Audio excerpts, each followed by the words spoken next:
Oi gente, tudo bem com vocês? Está no Ao Buscando Saúde, eu sou Talane Lima e eu queria te fazer uma pergunta. Você sabe o que é bruxismo? Então fique aqui com a gente que o tema de hoje é este.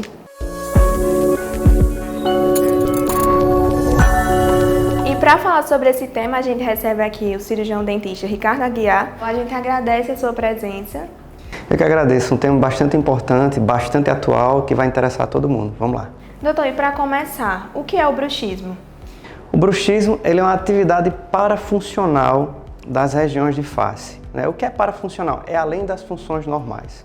Então a gente vai ter atividades anormais dos dentes, das musculaturas e da região de articulação em face. Então esse tipo de problema acomete qualquer tipo de pessoa em qualquer idade.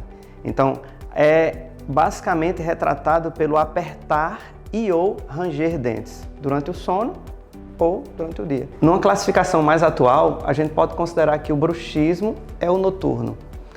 Quando a gente fala em apertamentos diurnos, a gente chama geralmente de bruxismo em vigília, ou um bruxismo acordado. Então, ou o apertamento simplesmente. Tem algumas características diferentes de um do outro e que a gente vai discorrer um pouquinho sobre isso. Mas como é que assim a gente percebe que tem essa alteração se a gente está dormindo? Então, geralmente, o bruxismo ele é um efeito, não é necessariamente a doença. Então, como efeito, ele deixa alguns sinais na pessoa. Como falei, ele vai atuar todo o sistema buco, maxila, facial. Então, geralmente, ele vem acompanhado de cansaço muscular, a fadiga, dores musculares, até mesmo a inflamação desses músculos que são ativados durante esses processos.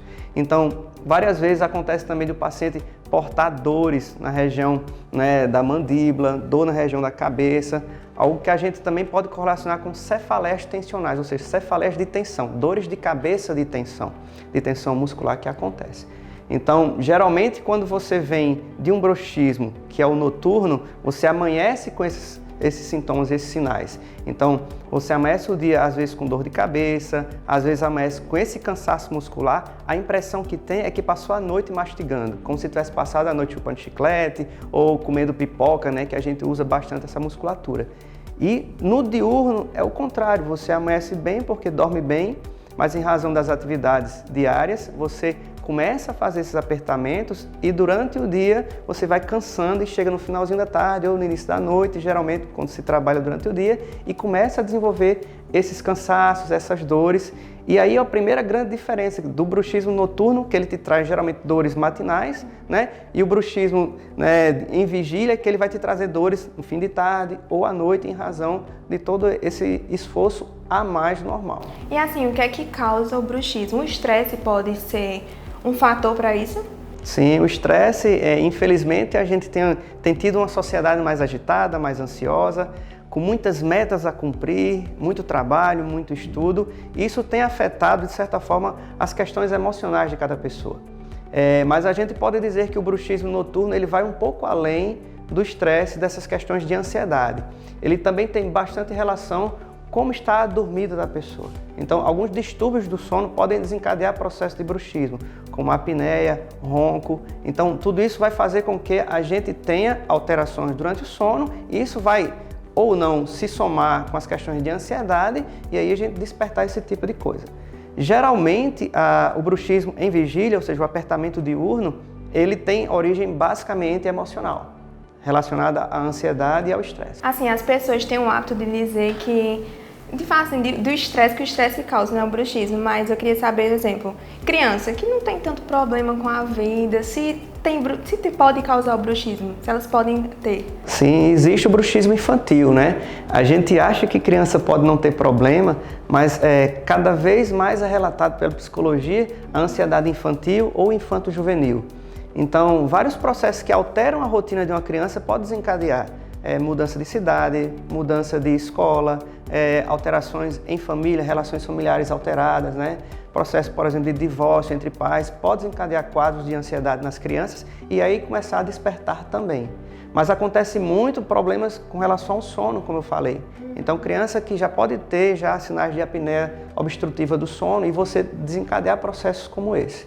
Então, existe na criança, existe no adulto, existe no idoso também. E assim, até para a criança, ela um bebê pode ter? Então, assim, geralmente a gente pega na primeira infância, né? Então, como é que a gente vai perceber geralmente? Pelo ranger de dentes, né?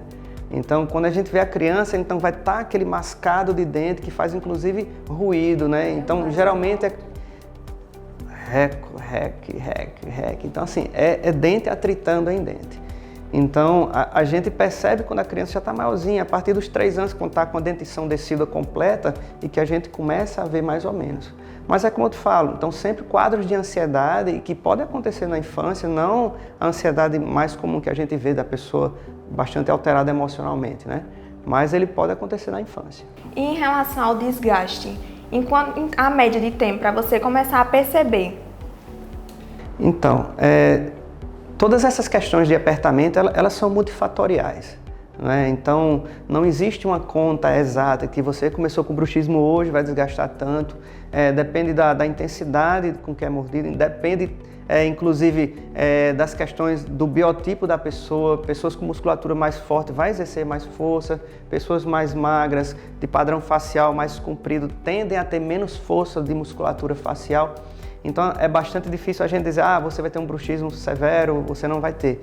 Então, assim, o importante é que assim que perceba qualquer sinal desse, você procurar o acompanhamento do cirurgião dentista para que ele possa começar a verificar que tipo de sinais e efeitos já conseguiram se chegar até ali e a partir de então tentar traçar estratégias para que a gente possa fazer o tratamento do bruxismo. Então, em relação a isso, pode-se dizer que existe bruxismo sem o desgaste dentário? Então, geralmente, existe uma classificação de desgaste um pouco diferente entre o bruxismo noturno e o bruxismo diurno. Geralmente, o bruxismo noturno ele é caracterizado pelo atrito entre dentes e aí gera o desgaste. Não necessariamente o apertamento em vigília vai ter esse desgaste, então geralmente ele atua sob pressão. Que aí vai ter outros tipos de problemas em dentes, né? Que a gente pode dizer que a estrutura do dente ela vai sendo comprometida na sua integridade. Então, pode acontecer de você ter o apertamento e se for bastante no início não vai ter efeito nenhum em dentes ainda, não é? Mas como são doenças ou efeitos crônicos, então você só vai saber com o passar do tempo que vai se tendo esse tipo de atividade parafuncional. E assim, o desgaste, ele é o maior risco ou tem outros problemas que podem causar? O bruxismo ou o apertamento em vigília, eles fazem parte de um conjunto de doenças que a gente pode classificar como lesões não cariosas, ou seja, lesões não bacterianas, que não têm relação nenhuma com o escovar do dente, por exemplo. Mas o fato de apertar dente, ele causa danos à estrutura do dente. Então ele pode trincar o esmalte do dente, que é aquela capa protetora. Esse esmalte trincado, ele fica mais frágil, ele dá a primeira percepção de sensibilidade. Então, a hipersensibilidade dentinária geralmente é o primeiro sinal que um paciente está sofrendo bruxismo, quando ele não percebe que aperta. Então, se alguém retrata, não, ele está dormindo e está apertando, eu estou ouvindo que está rangendo o dente, é uma coisa. Mas muitas vezes, e principalmente o apertamento em vigília, ele não é perceptível. Então você está durante a sua atividade fazendo muita tensão de apertamento muscular, que o dente ele começa a apertar. E esse apertamento é que vai fazer com que essa lesão aconteça. O dente ele não foi feito para viver em apertamento. A gente só usa geralmente os dentes na mastigação e na deglutição, ou seja, quando a gente está engolindo alguma coisa. Se eu faço uma atividade parafuncional, eu estou exercendo muito mais força naquele dente. Então ele vai ter lesões tanto em dente, aparecimento de trinca, ou seja, sejam riscos na superfície do esmalte do dente. Na região entre dente e raiz, começa a perder estrutura mineral também, que a gente chama de mecanismo de abfração, mas é um rasgo na superfície do dente, que forma como se fosse um batente. É tanto que você passar a unha entre a gengiva e o dente, muitas vezes já tem um espaço ali que é como se fosse cortado com uma faca. Mas também causa danos ao tecido ósseo e à gengiva que dão suporte a esse dente. Então, essa agressão de apertamento, quando ela fica por muito tempo crônica, ela causa uma absorção do osso. Então, o osso baixa e a gengiva acompanha, causando o que a gente chama de retração gengival. Então, muitas vezes a retração gengival, por muito tempo, foi retratada como uma escovação com muita força, uma escova muito dura, só que hoje a ciência já comprovou que esses mecanismos causam certa lesão, mas o fator primordial de afastamento de gengiva localizado é por trauma de oclusão. trauma da pancada de mordida. Você já chegou a ver assim, algum caso de tipo de uma pessoa que tem bruxismo, o dente cair? Isso é possível? Então, olha só, depende da gravidade de tudo. Como eu te falei, a gente tem comprometimentos ósseos, a gente tem comprometimentos de estrutura dentária.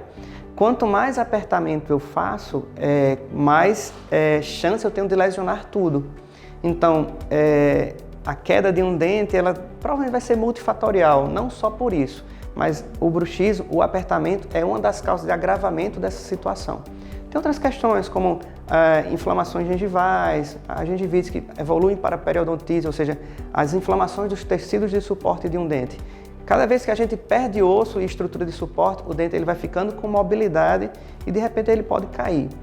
Existem outras formas de apertamento que não são só levadas à questão de ansiedade ou bruxismo. Por exemplo, atividades físicas. O atleta hoje, mesmo amador, principalmente agora com a onda do crossfit, com treinamentos funcionais que trabalham com muita intensidade de força, causam também apertamento.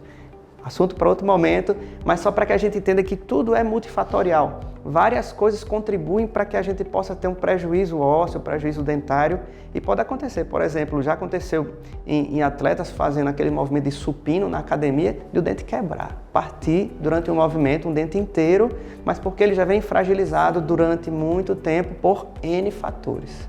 E assim, a pergunta que todo mundo quer saber, tem cura? Infelizmente, o bruxismo não tem cura. Ele tem tratamento de controle. Porque, como a gente pôde perceber, o bruxismo ele é causado por N fatores: ansiedade, estresse, alterações do sono. Então, a gente tem que fazer, como parte de um tratamento de bruxismo, uma atuação multiprofissional. Eu preciso da atuação do cirurgião dentista, mas eu preciso da atuação de um médico do sono. Lá existe um exame que é a polissonografia, né, que ele vai medir como é que você está dormindo, que vai verificar os momentos de tensão muscular, e aí a gente consegue ter um diagnóstico mais preciso do bruxismo. A gente, enquanto clínico odontológico, percebe os efeitos que eles causam em boca, mas nunca o dentista vai tratar o bruxismo sozinho. Eu preciso de um psicólogo e terapeuta para tratar da ansiedade, eu preciso de uma série de profissionais. Então, a prevenção do bruxismo é que é importante. A gente começar a entender que esses efeitos acontecem em boca, tentar entender quais são os efeitos e cada profissional faz essa atuação.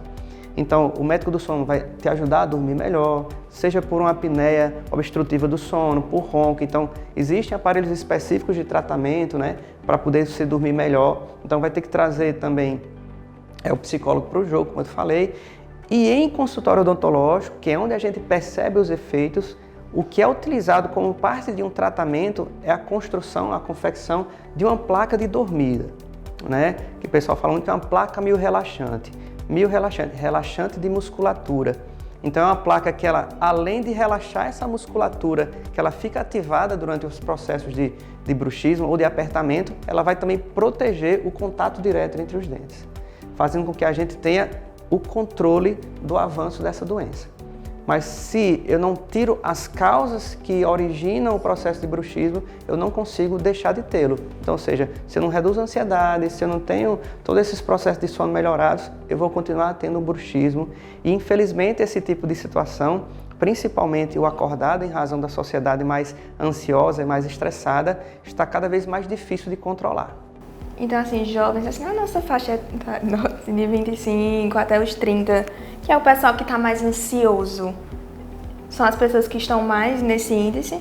Isso. Geralmente, o público-alvo dessas lesões, que eu posso generalizar, abrangendo um pouco mais do bruxismo, entre os 20 e os 50 anos, são as pessoas mais afetadas, justamente porque estão sob um índice de ansiedade, né, de dificuldade de sono muito maior do que outras categorias de faixa etária. Então, se eu quiser deixar um recado pro pessoal de casa, dizem que vá ao dentista, fazer essa prevenção também para saber o que é que tem de errado ali para ter um tratamento, né? O recado que a gente quer deixar é que existe aquela prevenção mais básica de como saber escovar o dente, né, de como passar o fio dental, para que a gente controle as doenças bacterianas, que são as doenças mais conhecidas, né, cárie, gengivite, etc. Mas mais do que nunca, aquele conceito de que mente sã e corpo são está em evidência. Então a gente precisa cuidar do corpo, a gente precisa regular nossos processos de sono, do que a gente tem comido, como a gente tem se exercitado e procurar a atenção profissional do cirurgião dentista quando perceber que qualquer sinal desse de dor de cabeça, cansaço de musculatura em face venha a acontecer. Então, a prevenção em saúde com relação a essas doenças não bacterianas seria a nova prevenção em saúde bucal. E que ela não acontece sozinha. A gente precisa de uma equipe multiprofissional para que isso aconteça. Doutor, muito obrigada. Foi muito gratificante e muito esclarecedor para mim e para todo mundo que está em casa assistindo a gente. Eu fico bastante feliz. Sempre precisar, fico à disposição. Obrigado. Com certeza, vou aperrear muito ainda. E para você que está assistindo, se inscreve no nosso canal, curte, compartilha e segue a Dr. Play, @drplay.tv.